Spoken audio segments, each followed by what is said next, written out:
नमस्कार. मी प्राध्यापक कविता तातेड, इतिहास विभाग प्रमुख, लोकनायक बापूजी अने महिला महाविद्यालय, यवतमाळ, आपले सहर्ष स्वागत करते. सामाजिक समता आणि समाज सुधारणा या सर्टिफिकेट कोर्ससाठी उपस्थित विद्यार्थी मित्रांनो, आज आपण महात्मा गांधी आणि सामाजिक समता व सुधारणा या विषयावर सुसंवाद साधणार आहोत. अर्थात हा देश आपला आहे असे जेथे गरिबातल्या गरिबाला वाटेल, या देशाच्या घटनेत आपल्या शब्दाला किंमत आहे असे जेथे त्यांना वाटेल, या देशाच्या घडणीत त्यांचाही महत्त्वाचा वाटा आहे याचा त्यांना प्रत्यय येईल. ज्या भारतात कोणी उच्च नसेल, कोणी नीच नसेल, ज्या भारतात सर्व जाती धर्माचे लोक गुण्यागोविंदाने राहतील, असा भारत निर्माण करण्यासाठी मी प्रयत्नांची पराकाष्ठा करू इच्छितो. या माझ्या भारतात अस्पृश्यतेचा कलंक नाहीसा झालेला असेल, स्त्रियांना पुरुषांच्या बरोबरीने अधिकार असतील, या भारतात सर्व समावेशक धोरणाचा स्वीकार केला असेल, भारत देश असा असावा असे माझे स्वप्न आहे. हे विधान आहे मोहनदास करमचंद गांधी उर्फ महात्मा गांधी उर्फ बापू यांचे. काठेवाडीतील पोरबंदर संस्थानचे दिवाण करमचंद गांधी आणि त्यांची पत्नी पुतळीबाई या दाम्पत्याच्या पोटी पोरबंदर येथे 2 ऑक्टोबर 1869 रोजी मोहनदास गांधींचा जन्म झाला. तत्कालीन रीतीनुसार वयाच्या 13व्या वर्षी त्यांचा कस्तुरबाई यांच्याशी विवाह झाला. माध्यमिक शिक्षण पूर्ण केल्यानंतर बॅरिस्टरची पदवी प्राप्त करण्यासाठी गांधीजी इंग्लंडला गेले. बॅरिस्टर मोहनदास गांधी 1891 भारतात परतले. पोरबंदरच्या पेढीवाल्या धनाढ्य गुजराती व्यापाऱ्याने दक्षिण आफ्रिकेतील आपल्या पेढीचे वकील म्हणून गांधीजींना दक्षिण आफ्रिकेत पाठवले. त्या गुजराती व्यापाऱ्याच्या पेढीचा दक्षिण आफ्रिकेतील न्यायालयात सुरू असलेला खटला चालवण्याच्या निमित्ताने गांधीजी 1893 आफ्रिकेत गेले आणि ही घटना त्यांच्या जीवनाला कलाटणी देणारी ठरली. एक पेढीचे वकील म्हणून गांधीजी दक्षिण आफ्रिकेत गेले आणि जवळपास 20 वर्ष ते आफ्रिकेत राहिले. दक्षिण आफ्रिकेतील गांधीजींचा वास्तव्य हा त्यांच्या सामाजिक जीवनाला आधार देणारा ठरला. कारण दक्षिण आफ्रिकेत युरोपियन वसाहतवाल्यांनी निग्रोंवर आणि आशियाई लोकांवर अनेक जाचक निर्बंध घातले होते. पाश्चात्य श्वेतवर्णीय युरोपियन काळ्या निग्रोंना आणि आशियाई लोकांना तुच्छ लेखून पशुतुल्य वागणूक देत असत. वर्णश्रेष्ठत्वाच्या कल्पनेने पछाडलेले युरोपियन लोक दक्षिण आफ्रिकेतील मूळ असलेल्या निग्रोंना आणि आशियाई लोकांना आपली चाकरी करण्यासाठीच या लोकांचा जन्म झाला आहे अशा समजप्रमाणे त्यांना गुलामाप्रमाणे राबवित असत. आणि अर्थात वर्णविद्वेषी गोऱ्यांनी काळ्या लोकांवर चालवलेले अमानुष अन्याय व त्यांची जुलमी दडपशाही पाहून संवेदनशील मनाच्या गांधींना जबरदस्त धक्का बसला. प्रिटोरियाला जाण्यासाठी गांधीजी आगगाडीने पहिल्या वर्गाच्या डब्यातून प्रवास करीत असताना त्यांच्याजवळ पहिल्या वर्गाचे तिकीट असूनही केवळ ते कृष्णवर्णीय म्हणून रेल्वे अधिकाऱ्यांनी ऐन थंडीच्या रात्री त्यांना जबरदस्तीने एका मधल्या रेल्वे स्थानकावर ढकलून दिले आणि त्याच्यामुळे गांधीजींना जातीव्यवस्था, सामाजिक विषमता, वर्णभेद किती जाचक आहे याचा प्रत्यय आला. युरोपियन लोकांच्या सत्तापिपासू अहमन्य वृत्तीविरुद्ध, त्यांच्या वर्णदेशी नीतीविरुद्ध, त्यांच्या जुलमी, अन्यायी आणि अमानुष अत्याचाराविरुद्ध संघटित लढा देण्याच्या उद्देशाने गांधीजींनी 22 ऑगस्ट 1896 रोजी नाताळ इंडियन काँग्रेसची स्थापना करून आपल्या न्याय हक्कासाठी लढा सुरू केला. अन्यायाचा प्रतिकार करण्यासाठी गांधीजीने आफ्रिकेतील लोकांना सत्याग्रहाचा महामंत्र दिला. भारतीयांच्या विरोधाला न जुमानता 1906 मध्ये दक्षिण आफ्रिकन सरकारने लागू केलेल्या अपमानास्पद कायद्याने सर्वसामान्य भारतीयांना अनेक अधिकार गमवावे लागणार होते. या काळ्या कायद्याविरुद्ध गांधीजीने संघटित केलेल्या सत्याग्रह चळवळीत हजारो भारतीयांनी तो कायदा धाब्यावर बसवला. प्रमाणपत्रांची जाहीररित्या होळी केली, लाठीमार झेलला आणि शांततापूर्व मार्गाने सत्याग्रह करून तुरुंगवास पत्करला. 1906च्या सत्याग्रहाच्या या अभिनव प्रयोगाबद्दल जगात कुतूहल निर्माण झाले आणि गांधीजीच्या नेतृत्वाखाली झालेले हे जे सत्याग्रह आहे त्याला चिरडण्याचा, दडपण्याचा पूर्ण प्रयत्न इंग्रजांनी केला, परंतु ही चळवळ सुरू राहिली. इसवी सन 1906 ते 1914 या काळात गांधीजींनी दक्षिण आफ्रिकेत अनेकदा सत्याग्रह चळवळीचे आयोजन केले आणि त्यात त्यांनी यश संपादन केले. 1914 आफ्रिकेतील भारतीयांवर असलेले निर्बंध दूर राहिले आणि जुलै 1914 गांधीजी दक्षिण आफ्रिकेतून परत निघाले. अर्थात महात्मा गांधीचं हे जे राजकीय जीवनाची सुरुवात आहे ती भारतात न होता दक्षिण आफ्रिकेत झालेली आपल्याला या ठिकाणी दिसून येते. गांधीजीने भारतात प्रवेश केला आणि त्यांचे राजकीय गुरु गोपालकृष्ण गोखले झाले आणि त्यांचा जो संदेश होता की राजकीय क्षेत्रात सक्रिय पदार्पण करण्यापूर्वी देशातील परिस्थिती नजरेखालून घाला, हा निरोप त्यांनी शिरसावंत मानला आणि गांधीजींनी संपूर्ण देशाचा दौरा केला. या दौऱ्यानंतर खरा भारत हा खेड्यात आढळतो हे त्यांच्या लक्षात आले आणि भारतीय समाज त्यामध्ये असलेलं उपेक्षित जीवन हे कसं आहे याची त्यांना जाणीव झाली. भारतातील जनसामान्यांचे दैन्य, दारिद्र्य, निरक्षरता व त्यांचे मागासलेपण पाहून गांधीजींचे मन दुःखाने भरून गेले. या भारतीय जनतेचे खऱ्या अर्थाने प्रतिनिधित्व करावयाचे असेल तर त्यांचे दुःख स्वतः अनुभवले पाहिजे, त्यांचे प्रश्न आपले प्रश्न मानले पाहिजे, सर्वार्थाने त्यांच्याशी एकरूप झाले पाहिजे. देशातील कोट्यावधी जनता दारिद्र्यात खितपत पडलेली असताना त्यांच्यापेक्षा वेगळ्या पद्धतीने जगण्याचा आपल्याला नैतिक अधिकार नाही. या मनोभूमिकेतून गांधीजींनी सर्व सुख उपभोगांचा त्याग केला आणि सर्व अभिलाषातून स्वतःचे मन काढून घेण्यासाठी अपरिग्रहाचे व्रत घेतले. बॅरिस्टरीमध्ये असलेली हजारो रुपयांच्या कमाईवर त्यांनी स्वतः पाणी सोडून आपल्याला लक्षात येईल की देशासाठी फकिरी पत्करलेली आपल्याला दिसून येते. ते स्वतः म्हणत असत, माझे म्हणायला माझ्या देहा वाचून माझ्याजवळ काहीही नाही. या देशातील दरिद्री नारायणाशी एकरूप होण्यासाठी स्वतः सुताचा एक पंचा तयार करून तो त्यांनी नेसलेला आपल्याला दिसतो आणि जाणून बुजून एक पंचा अंगावर आणि फारच कडाक्याची थंडी असली तर खांद्यावर एखादी शाल आणि एक पंचा कमरेला असा वेश जाणीवपूर्वक त्याने स्वीकारला आणि ते खऱ्या अर्थाने भारतातील कोट्यावधी जनतेचे प्रतिनिधी बनले. 29 मे 1915 रोजी अहमदाबाद जवळील कोचरब या खेड्यातील बॅरिस्टर जीवनलाल यांचे घर भाड्याने घेऊन गांधीजींनी सत्याग्रहश्रमाची स्थापना केली आणि तिथेच मग एक पडीत जमीन घेऊन साबरमती नदीच्या किनाऱ्यावर सत्याग्रहाश्रम उभारण्यात आला.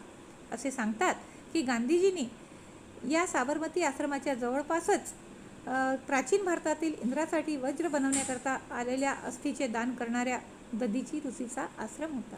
म्हणजे भारताची परंपरागत सांस्कृतिक जी संग्रही असलेली संपदा आहे त्या संपदेचं एक प्रतीक पुढे हा सत्याग्रहाश्रम बनलेला आपल्याला दिसून येतो. गांधीजींनी दक्षिण आफ्रिकेमध्ये ज्याप्रमाणे असहकारासाठी करून किंवा सत्याग्रह करून जो लढा दिलेला होता त्या लढ्याला त्यांना यश आलेले होते. त्याप्रमाणे गांधीजींनी भारतामध्ये सुद्धा निशस्त्र प्रतिकाराचा वापर करण्याचा निश्चय केला. 1917 गांधीजींनी निशस्त्र प्रतिकाराचा भारतातील पहिला वापर बिहारमधील चंपारण्यात केला. चंपारणमध्ये निळीचे उत्पादन करणारे गोरे मळेवाले शेतकऱ्यांवर अमानुष जुलूम करीत होते. गोऱ्या मळेवाल्यांनी सातत्याने चालवलेल्या अन्यायाला व अत्याचारांना वाचा फोडण्यासाठी गांधीजींनी चंपारण्याकडे धाव घेतली. परंतु 144 कलम पुकारून सरकारने त्या भागामध्ये गांधीजींना जाण्यास मनाई केली. गांधीजींनी मनाई हुकूम तोडून चंपारण्यात प्रवेश केला आणि कायद्याचा भंग केल्याबद्दल मिळेल ती शिक्षा भोगण्याची तयारी दर्शवली. तथापि सरकारने त्यांच्यावरील खटला काढून चंपारण्य भागात कार्य करण्यास गांधीजींना व त्यांच्या सहकाऱ्यांना परवानगी दिली. चंपारण्यातील शेतकऱ्यांवर वर्षानुवर्षे होत असलेल्या अन्यायाचे निराकरण करण्यास गांधीजींनी सरकारला भाग पाडले. दुसरा प्रयत्न त्यांनी केला तो म्हणजे गुजरातमधील खेडा जिल्ह्यात. 1918 गुजरातमधील खेडा जिल्ह्यात भीषण दुष्काळ पडला.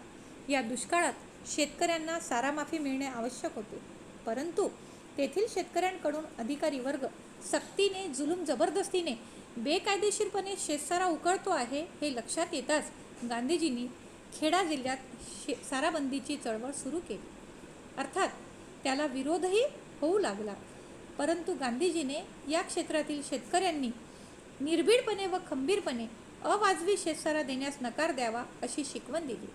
गांधीजीच्या नेतृत्वाखाली झालेल्या या सारेबंदीच्या चळवळीमध्ये आपल्याला असं लक्षात येते की शेतकऱ्यांनी सनदशीर मार्गाने जुलमी अधिकाऱ्यांना नमविण्यात यश प्राप्त केले. गांधीजीच्या सत्याग्रह मार्गावर सर्वसामान्य जनतेचा आणि बहुसंख्य शेतकऱ्यांचा विश्वास बसू लागला. आपले प्रश्न स्वतःच्या शिरावर घेऊन आपल्यासाठी आंदोलन करणारा, आंदोलनात अग्रभागी राहून नेतृत्व करणारा हा फकीर जनतेला आपल्यातीलच एक वाटू लागला. सत्याग्रहाचा यशस्वी प्रयोग गांधीजीने अहमदाबादच्या गिरणी प्रश्नातही केला. अहमदाबादचे गिरणी मालक अफानफट नफा मिळवित असताना त्या नफ्याचा थोडासाही वाटा कामगारांना देत नव्हते. आपल्या न्याय हक्कासाठी कामगारांनी संपासारखे लढे द्यायला हरकत नाही असे गांधीजींचे मत होते. परंतु या काळात कामगारांचे नैतिक मनोधैर्य उच्च दर्जाचे असले पाहिजे व त्यांच्याकडून संप काळात कोणत्याही प्रकारचा हिंसाचार घडता कामा नये यावर गांधीजींचा कटाक्ष होता. त्यामुळे अहमदाबादच्या गिरणी कामगारांनी पगारवाढीसाठी गांधीजीच्या सल्ल्याने संप पुकारला. 2 आठवड्यानंतर आर्थिक चणचणीमुळे कामगारांचे मनोधैर्य खचले आणि संप बारगळण्याची लक्षणे दिसू लागली. परंतु गांधीजींनी कामगारांना नैतिकदृष्ट्या त्यांना कणखरवण्याचा उपदेश दिला आणि आपणही त्यांच्याबरोबर उपोषण करणार असाल असे घोषित केले. त्यामुळे कामगारांमध्ये मनोधैर्य निर्माण झाले. गांधीजींना 3 दिवस उपोषण करावे लागले. शेवटी गिरणी मालक वाटाघाटीला तयार झाले. संप मिटला आणि 21 दिवसांनी तडजोड होऊन गांधीजीचे या ठिकाणी सत्याग्रहाचे शस्त्र फलदायी ठरले. तर अशा प्रकारे आपण बघितलं की बिहारमधले चंपारण्य, गुजरातमधील खेडा जिल्हा आणि अहमदाबादचा गिरणी कामगाराचा लढा यशस्वी झाला आणि राष्ट्रीय स्तरावर गांधीजींच्या असहकार किंवा सत्याग्रह आंदोलनाला लोकप्रियता मिळाली.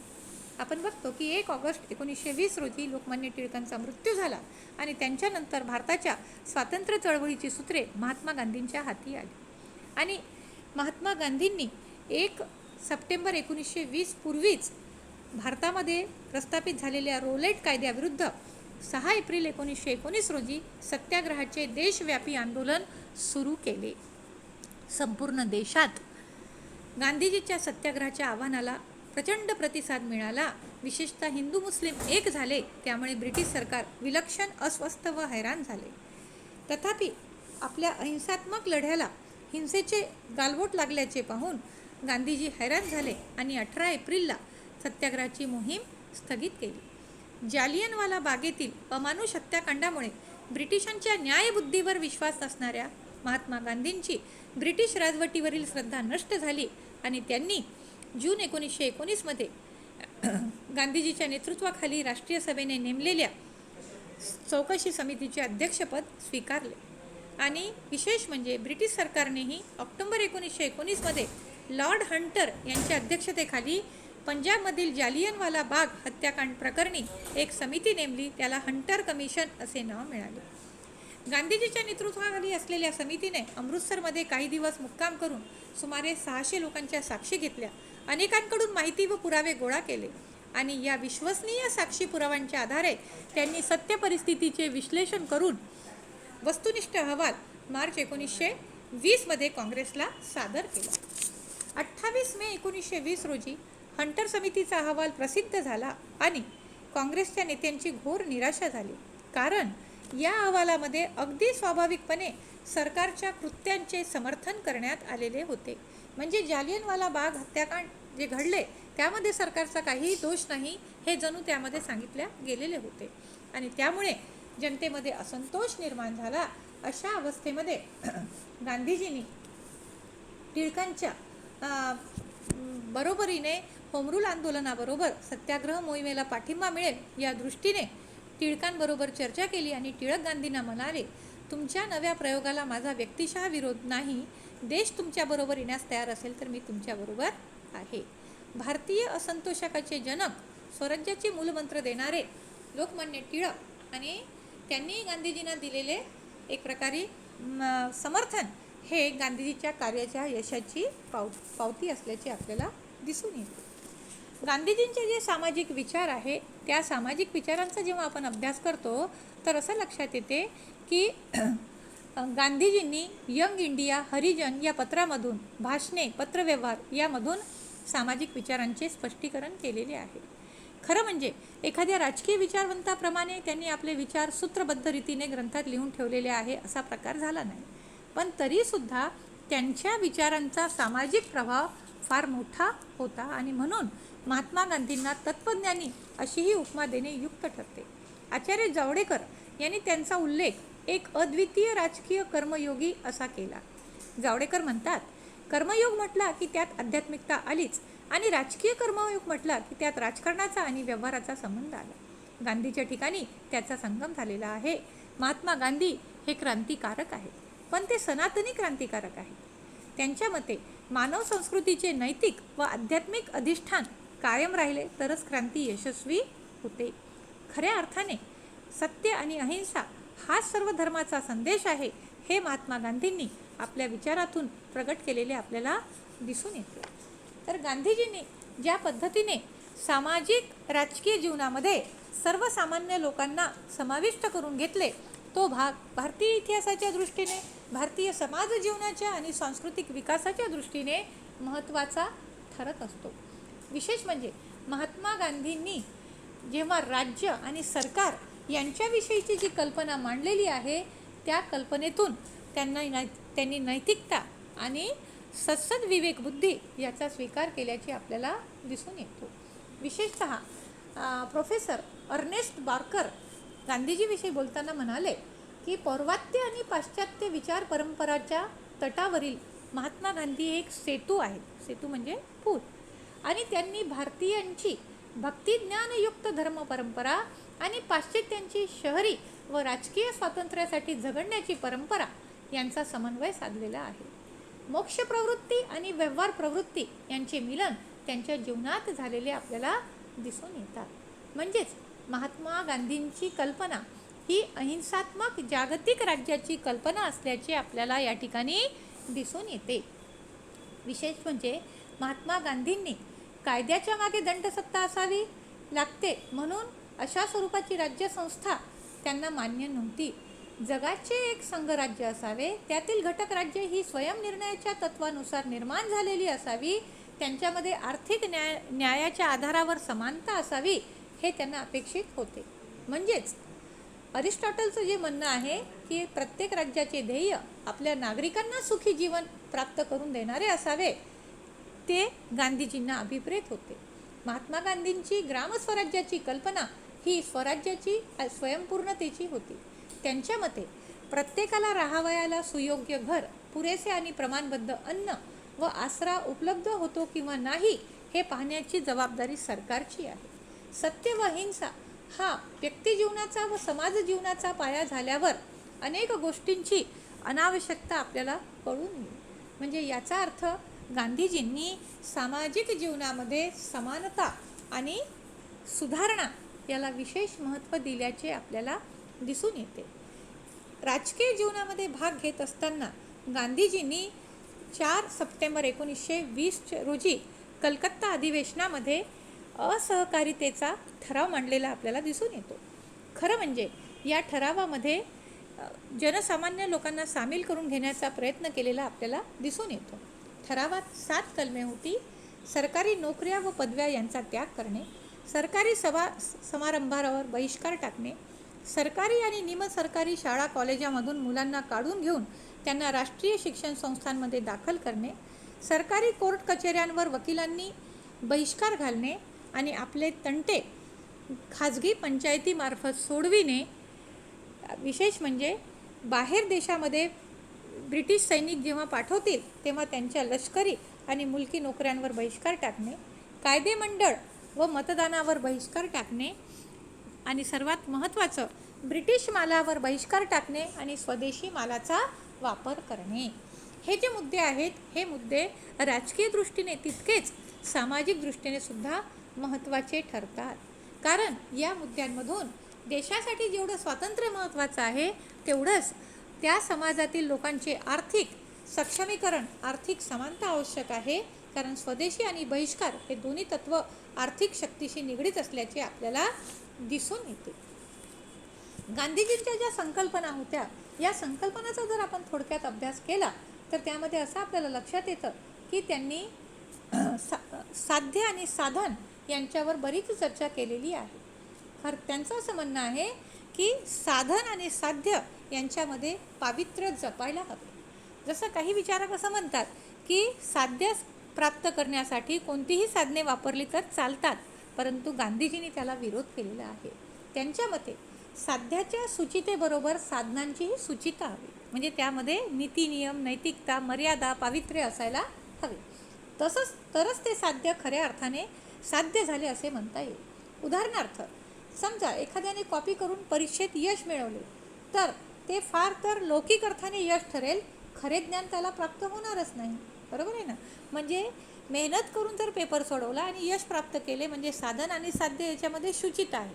पण एखाद्याने कॉपी करून चांगले मार्क मिळवले तर साधन आणि साध्य यामध्ये शुचिता राहणार नाही, असं त्यांचं म्हणणं होतं.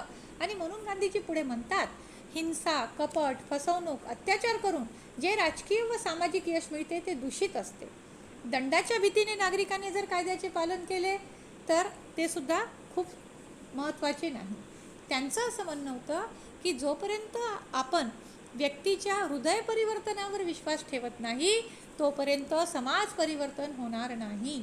म्हणजे गांधीजींना अभिप्रेत असलेलं जे रामराज्य होतं त्या रामराज्यामध्ये त्यांना नाही पोलिसांची गरज होती, नाही सैनिकांची गरज होती. मग हे रामराज्य कसं निर्माण होणार होतं? तर त्या रामराज्यामध्ये जनतेने स्वतःच्या इच्छेप्रमाणे नियमांचे पालन करावे असं त्यांचं मत असल्याचं आपल्याला या ठिकाणी दिसून येते. गांधीजी पुढे म्हणतात की ज्या ठिकाणी स्वयंशासित समाज निर्माण झाला की राज्यसंस्था आपोआप नष्ट होईल, आणि राज्यसंस्था नष्ट झाली म्हणजे खऱ्या अर्थाने नागरिकांचे अधिकार, नागरिकांची सत्ता प्रस्थापित झालेली आपल्याला लक्षात येईल. अर्थात गांधीजीचा हा जो विचार आहे तो व्यक्तीची व समाजाची आंतरिक शुद्धता यावर आधारित आहे. राज्यसंस्थेची किंवा शासन संस्थेची गरज न पडणे याचा अर्थ एक प्रकारे व्यक्तीला स्वतःच्या अधिकाराची, कर्तव्याची जाणीव होणे आणि त्याप्रमाणे वागणे हा त्याचा अर्थ आहे. यासाठी गांधीजीने राज्यरहित समाज, शासनमुक्त समाज अशा प्रकारची कल्पनाही निर्माण केलेली आहे. त्यांनी या ठिकाणी म्हणताना असं म्हटलेलं आहे की प्रत्येक समाजाची समाजरचना कशी आहे? पिरामिडच्या उतरंडीप्रमाणे आहे. व्यक्ती, कुटुंब, जात, वर्ग, समाज अशी आपली रचना आहे.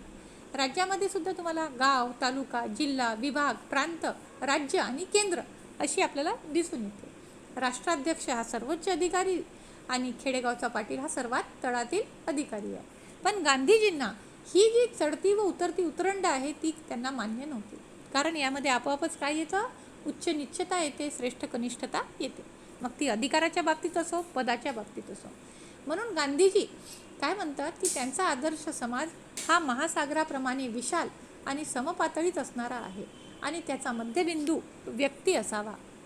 अशा समाजात व्यक्ती ही गावासाठी, गाव आपल्या विभागासाठी सर्वस्वाचा त्याग करायला सिद्ध असेल.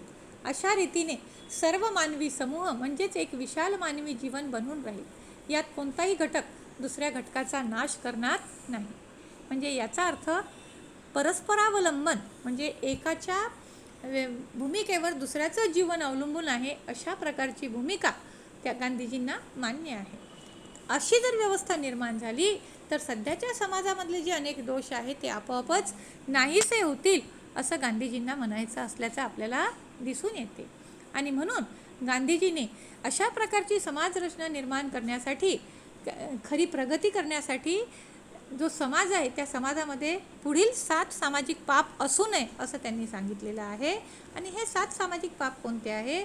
तर तत्वहीन राजकारण, श्रमाशिवाय संपत्ती, विवेकहीन सुख, व्यक्तिविहीन ज्ञान, नीतिहीन व्यापार, माणुसकीहीन शास्त्र आणि त्यागविना पूजा हे असू नये या ठिकाणी त्यांनी सांगितलेलं आहे. म्हणजे तुम्हाला सामाजिक समरसता निर्माण करायची असेल तर त्यासाठी आपल्याला या 7 पापांचा म्हणजे वाईट प्रवृत्तींचा त्याग करावा लागेल असं गांधीजी या ठिकाणी म्हणत असलेले आपल्याला दिसून येतात. विशेषतः त्यांनी सत्याग्रहाला सामाजिक सुधारणेचे एक महत्त्वाचे माध्यम मानलेले सुद्धा आम्हाला दिसून येतात. सत्याग्रह हे स्वातंत्र्यप्राप्तीचे, राजकीय चळवळीचे, सामाजिक समतेचे आधुनिक साधन होय. जेथे जेथे अन्याय, हिंसा होत असेल तेथे तेथे सत्याग्रहाने न्यायाची व अहिंसेची प्रतिष्ठापना करता येत असल्याचे मत त्यांनी मांडलेले आपल्याला दिसून येतात. आणि म्हणून सत्य आणि अहिंसा या तत्वाला त्यांनी फार मोठे महत्त्व दिलेले आपल्याला दिसून येतात. गांधीजी आत्मक्लेशाच्या संदर्भात म्हणतात की सत्याग्रह कशा प्रकारे करावा आणि सत्याग्रहाची वैशिष्ट्ये काय. गांधीजी म्हणतात, सत्याग्रह हे एक आत्मिक बल आहे. आत्मक्लेशाच्या मार्गाने सत्याग्रही हा दुराचरणी पापी माणसाचे हृदय परिवर्तन करतो. सत्याग्रही हा शारीरिक किंवा पाशवी शक्तीचा उपयोग करत नाही, कारण मानवाला अद्यापी अंतिम सत्याचा शोध लागलेला नाही. म्हणून कोणत्याही मानवाला दुसऱ्या मानवाला शिक्षा करण्याचा अधिकार नाही. आणि सर्वात महत्त्वाचा मुद्दा गांधीजी इथे मांडतात की साध्य आणि साधन यांचा अतूट संबंध आहे.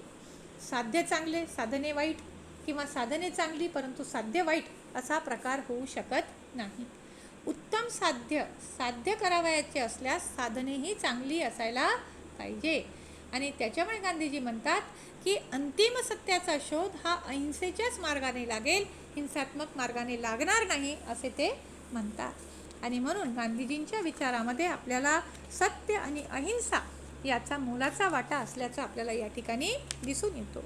याशिवाय महात्मा गांधीजींनी असहकार, सविनय कायदेभंग आंदोलन आणि छोडो भारत या आंदोलनाच्या माध्यमातून फार मोठ्या प्रमाणावर देशातील सामान्य जनतेला सहभागी करून घेतल्याचे आपल्याला या ठिकाणी दिसून येते.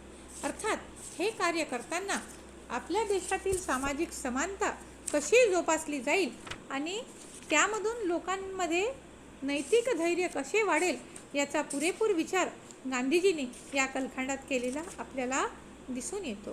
त्या दृष्टीने त्यांनी मांडलेली जी एकादश व्रते आहेत ती एकादश व्रतेसुद्धा अतिशय महत्त्वाची ठरतात. ही एकादश व्रते समानता, सदाचार आणि मानवतेचा मूलमंत्र देणारी आहेत असं आपल्याला या ठिकाणी लक्षात येते.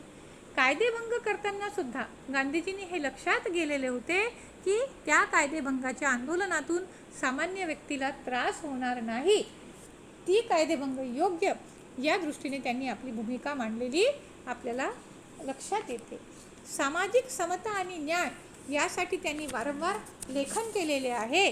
आणि हे लेखन करत असताना समाजाने सामाजिक विषमता पूर्णपणे नाकारावी यावर त्यांनी प्रामुख्याने भर दिलेला आपल्याला दिसून येतो. गांधीजींचे जे कार्य आहे राजकीय दृष्टीने जेवढे महत्त्वाचे आहे तेवढेच सामाजिक दृष्टीने सुद्धा महत्त्वाचे असल्याचे आपल्याला लक्षात येते. आणि हे कार्य करत असताना गांधीजीने समाजाचा चेहरा मोहरा बदलण्याचा पुरेपूर प्रयत्न केलेला आपल्याला दिसून येतो. त्यांनी स्वीकारलेले जे आंदोलन आहेत त्या आंदोलनाची व्यापकता बघता गांधीजींचा विचार किती सर्वव्यापी होता हे सुद्धा आपल्याला लक्षात येते.